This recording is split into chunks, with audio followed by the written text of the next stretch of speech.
Привет, подписчики и гости канала, с вами Дема с обзором новой Home Security камеры Imilab C20. Камера Full HD с датчиком движения и поворотным механизмом. По характеристикам обсудим позднее. К сожалению, моя старая камера, которая была на прошлом обзоре, кстати, кто не видел, ссылка на этот обзор всплывет вверху экрана, она просто сгорела. История следующая. Я решил заморочиться и подключить вот эту камеру стационарно. Для этого я провел туда линию 220, поехал в Leroy Merlin, купил блок питания на 12 вольт. Для того, чтобы подключить эту камеру, подключил его, нашел провод micro-USB. Все это дело смонтировал, подключил к этой камере и раздался характерный горелый запах. Камера сгорела. Я был уверен, что вольтаж для этой камеры 12 вольт, и поэтому купил соответствующий блок питания. Оказалось, ей нужно было всего 5 вольт и 1 ампер, поэтому она не выдержала такого напряжения. Поэтому мне пришлось купить новую камеру. Вот. Она у меня сегодня на обзоре. Посмотрим, пощупаем ее сегодня. Мне просто интересно, бывают ли такие инциденты у вас? Или я один такой растяпа, который подключает 5-вольтовые камеры на 12-вольтовый блок питания? Напишите комментарии. Ну а мы начинаем обзор. Погнали!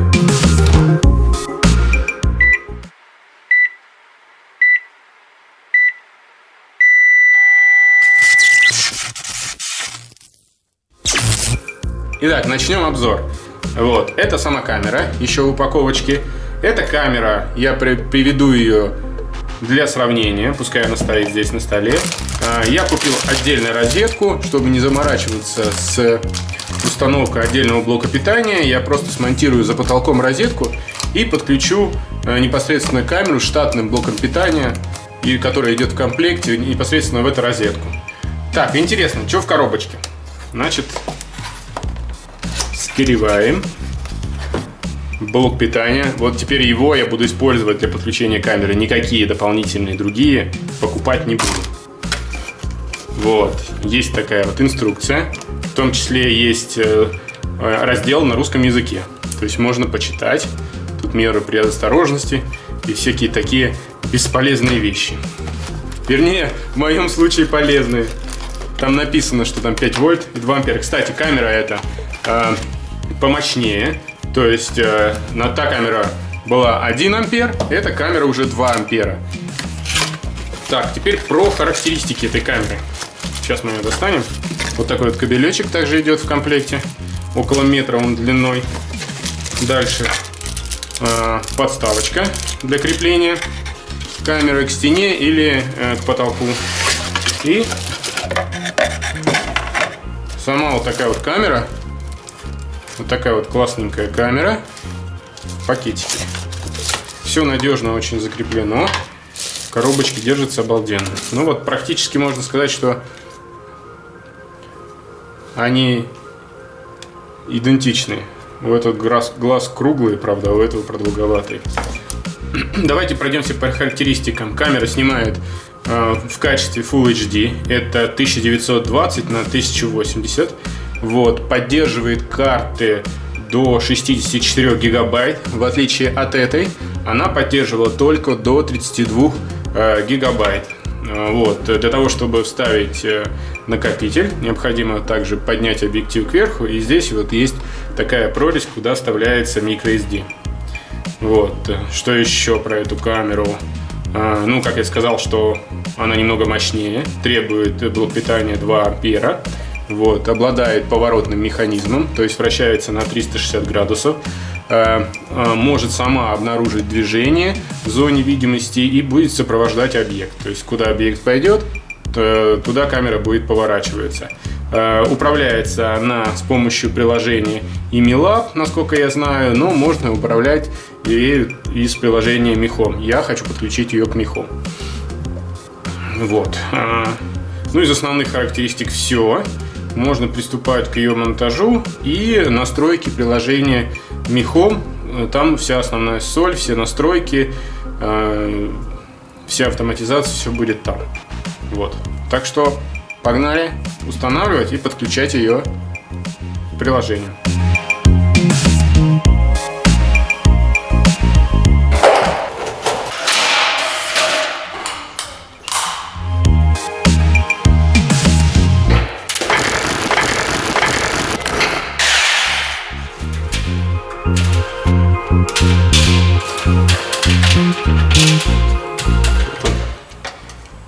Вот он, этот злосчастный блок питания.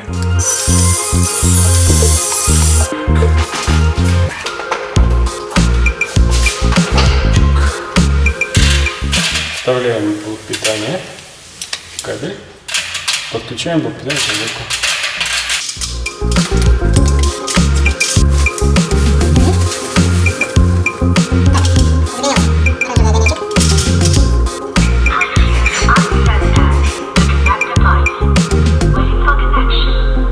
Итак, монтаж камеры полностью завершен. Осталось только соединить эту камеру с приложением. Большое расстройство для меня это то, что камеру не получится сконнектить с приложением Mi Home. Для нее есть специальное приложение iLab. Мы его скачаем и настроим с вами вместе.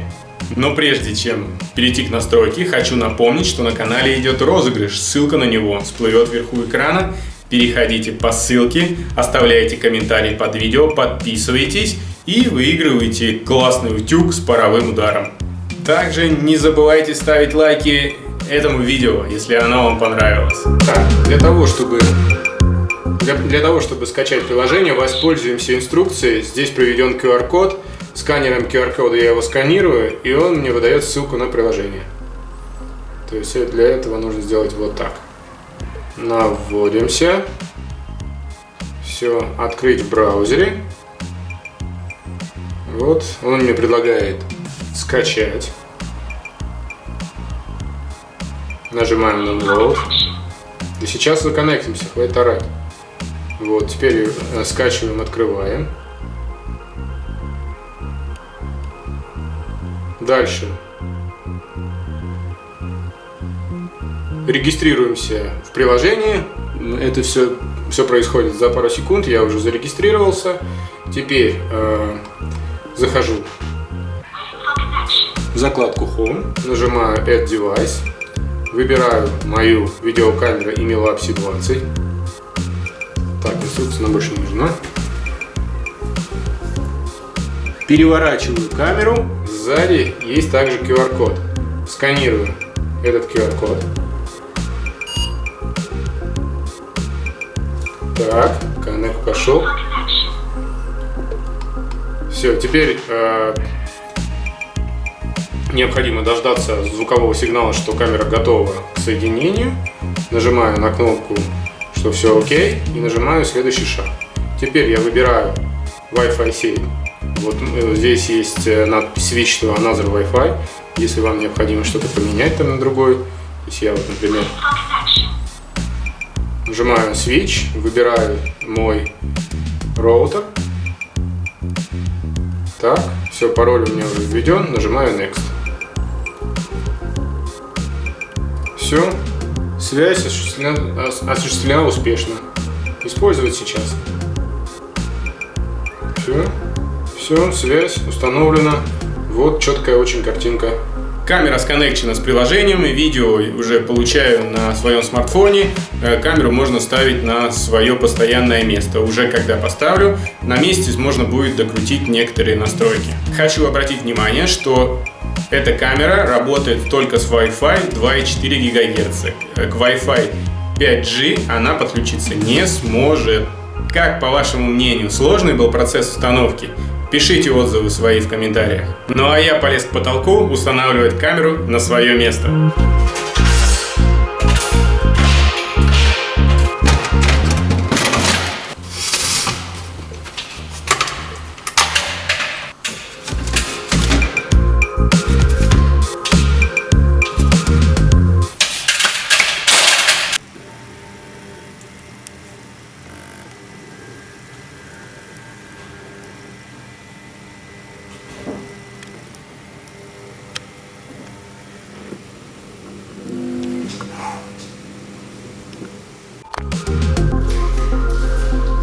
Камера снимает.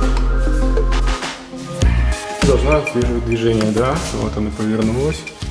своим единственным глазом. Опа. Назад. Опа. Все, отслеживает перемещение. Замечательно. Итак, теперь разберемся с приложением. Как настраивать видеокамеру, как просматривать архивы, как устанавливать дополнительные настройки. К сожалению, приложение только на английском языке. На главном экране находится 4 закладки. Первая закладка «Домой». Это страница, где находятся все ваши камеры. Простым нажатием на них можно выбрать камеру. Далее IMEI Cloud. Это облачное хранилище, где вы можете заплатить деньги и купить себе место для хранения записанных видеофайлов. Так, закладка Events. Это место, где фиксируются все ваши события, администрирования и так далее. Далее закладка My. Это ваш профиль. Вот, это закладка наиболее интересная. Остальные закладки, они интуитивно понятные. Начнем с самого верхнего пункта меню Share Device. Здесь вы можете ввести аккаунт вашего соседа, например, и расшарить управление камерой вместе с своим соседом. Это, конечно, дает возможность вам делить затраты на установку, например, с соседом. Потом он сможет также пользоваться, как и вы. Дальше здесь есть пункт «Обновить приложение», «Check for Update», закладка «Помощи». Здесь в закладке «Feedback» вы можете оставить свои отзывы. Так, в закладке «Setting» вы можете сбросить кэш или загрузить лог-файлы разработчикам. Вот, в закладке «About» даже не буду туда заходить и касаться этого. Дальше.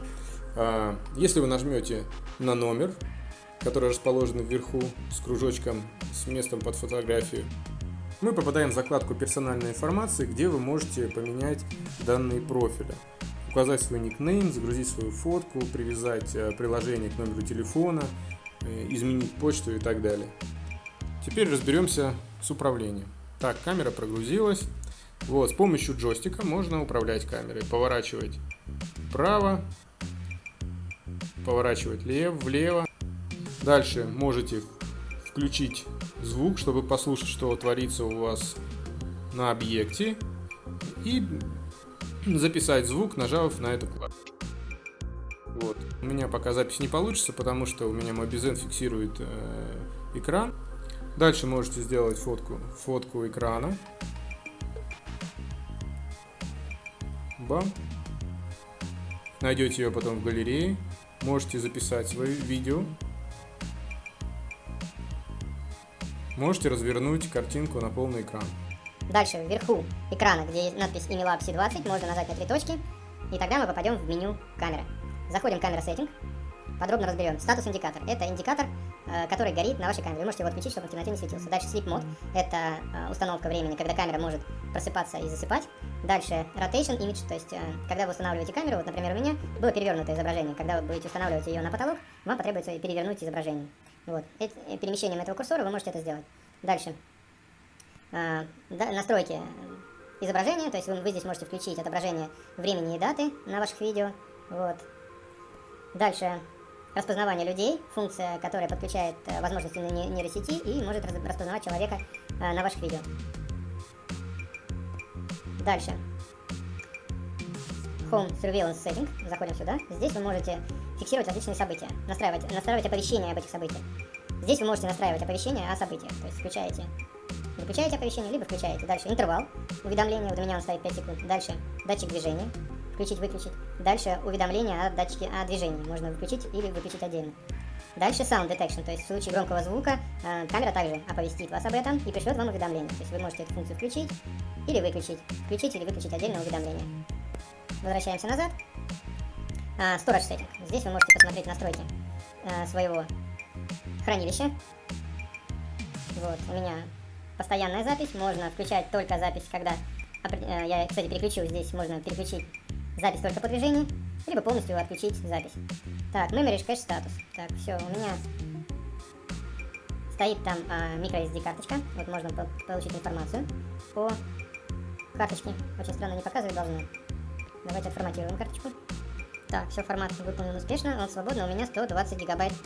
120 гигабайт. Использовано всего 1 мегабайт. Отлично. Дальше общие настройки General Setting. Здесь имя камеры можно изменить в зависимости от местоположения камеры у вас. Можно проверить обновление, можно разделить использование камеры, но этот пункт уже повторяется. Так, можно оставить здесь фидбэк или удалить девайс. Дальше здесь можно зайти в меню Help. Вот, и здесь куча всякой информации, факт по использованию камеры. Можете полюбопытствовать, кто знает английский язык. Вот, можете перезагрузить девайс. Вот, дальше. В нижней части экрана находится меню события. Здесь вы видите все события по числам, которые у вас происходили, по датчику движения, по звуку и так далее. Дальше, iMeCloud — это доступ к хранилищу. Но доступ к хранилищу весь платный, поэтому вам нужно будет выбрать и заплатить выбрать какой-то пакет и заплатить в долларах. Дальше, если вы нажмете на то произойдет запись. В моем случае она не произойдет, потому что у меня работает захват видео. Дальше Replay.